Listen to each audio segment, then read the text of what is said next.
নমস্কার বন্ধুরা, দিনটা ছিল পয়লা মাঘ, বারলক্ষ্মী পুজোর দিন। দেখতে পাচ্ছ আমি এখানে বারলক্ষ্মী পুজোর জন্য আলপনা দিচ্ছি। বারলক্ষ্মী পুজোর মেইন যে কাজটা সেটা হলো মাঝখানে ধান থাকবে, চারিদিকে রাসকেরা, ওইটা আমার দায়িত্বেই ছিল। আমি প্রথমে দিচ্ছিলাম, তারপরে আমার বড় মা, মেজো মা আরও সবাই এসে আমাকে সহযোগিতা করলো। তো তারপরে আমার ওই কাজটা করার পর ছিল ফল কাটা সবাই মিলেই কাটছিলাম।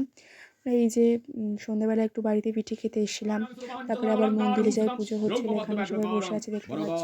আসলে আমাদের গোটা পাড়ার বারলক্ষ্মী পুজো একসাথেই হয় আর কি, তো সেই জন্য সবাই মিলে সহযোগিতা করেই কাজকর্ম করা হয়। এখানে ব্রাহ্মণ মশাই পুজো করছেন, তারপরে ওই যে দূরে দেখো চাঁদ।